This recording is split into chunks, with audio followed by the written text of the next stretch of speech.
Good day everyone, and welcome back to APP006, Practical Research 2.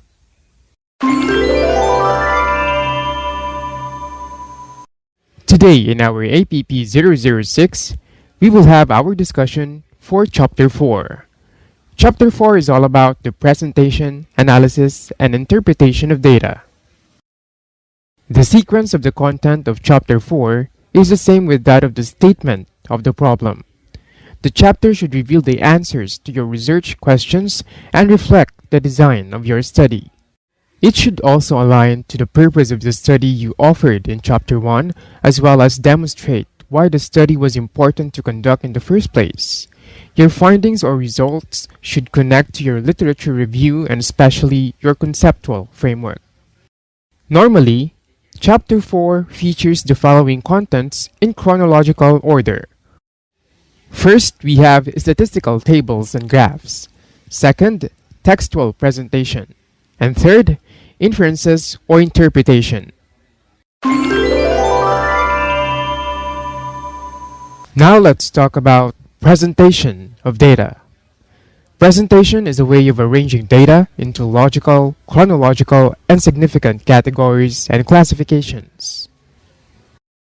Presenting data involves the use of a variety of different graphical techniques to visually show the reader the relationship between different data sets, to emphasize the nature of a particular aspect of the data, or to geographically place data appropriately on a map.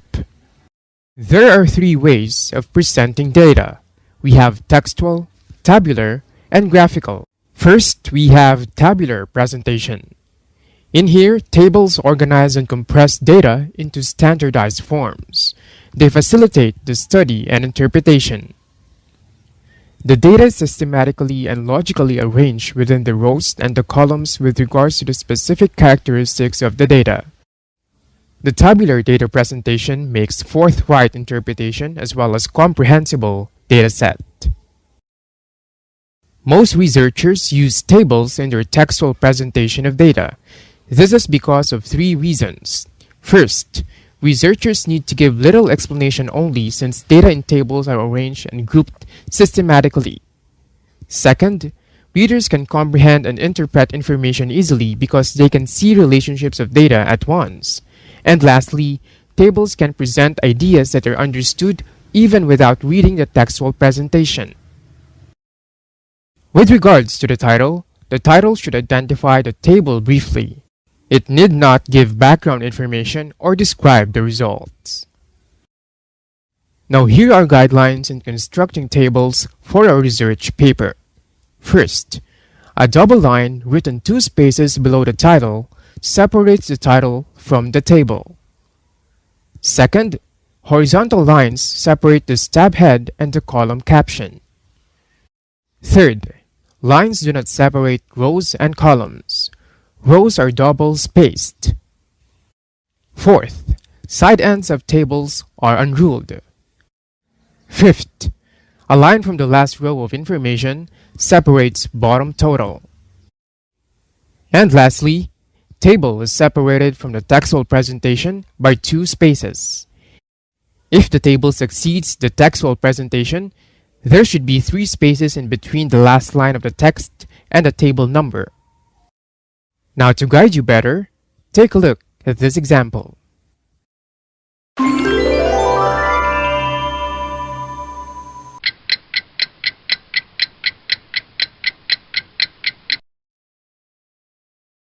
Now let's go to graphical presentation of data.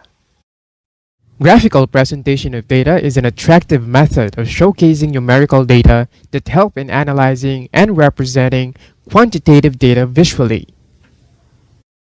A graph is a chart representing the quantitative variations of a variable itself or in comparison with those another variable. Graphing presents variations, changes, and relationships of data in a very attractive, appealing, effective, and convincing way. Graphical presentation helps to qualify, sort, and present data in a method that is simple to understand for a larger audience. The common types of graphs used in research are bar graph, line graph, circle graph, pictogram, and map graph. You should only choose the graphs which represent best your data to avoid redundancy. In graphical presentation of data, data is presented in different types of graphs such as plots, pies, diagrams, and others. They are as follows. First, we have bar graph.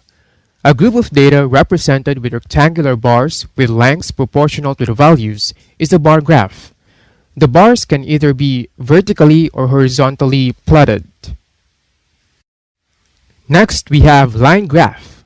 The line graph represents the data in a form of series that is connected with a straight line. These series are called markers. We also have circle chart or pie chart. The pie chart is a type of graph in which a circle is divided into sectors where each sector represents a proportion of the whole.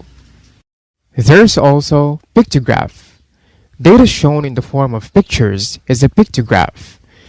Pictorial symbols for words, objects, or phrases can be represented with different numbers.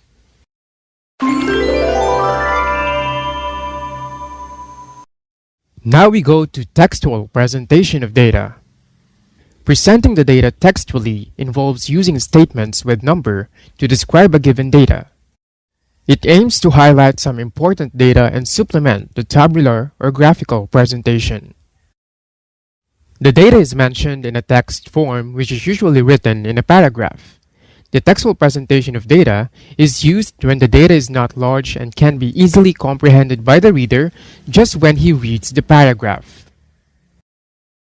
Now let's talk about interpretation of data. Data interpretation refers to the process of using diverse analytical methods to review data and arrive at relevant conclusions. The interpretation of data helps researchers to categorize, manipulate, and summarize the information in order to answer critical questions. Interpretation or inference follows the textual presentation of each table in the research. It must have at least 3 of the following elements presented by Calderon and Gonzalez in 1993. First, condition. This refers to the findings discovered in the research. Second, possible cause of the condition. This refers to the reason for the existence of the condition discovered. Third, possible effect of the condition. This refers to the result of the existence of the condition discovered. Fourth, the measures to remedy the unsatisfactory condition or to strengthen the favorable one. These are actions or suggestions to be undertaken in response to the existing condition. And lastly, comparison of findings with those of previous studies. This is a similar finding confirming the result of previous researches or theory of an expert in the field.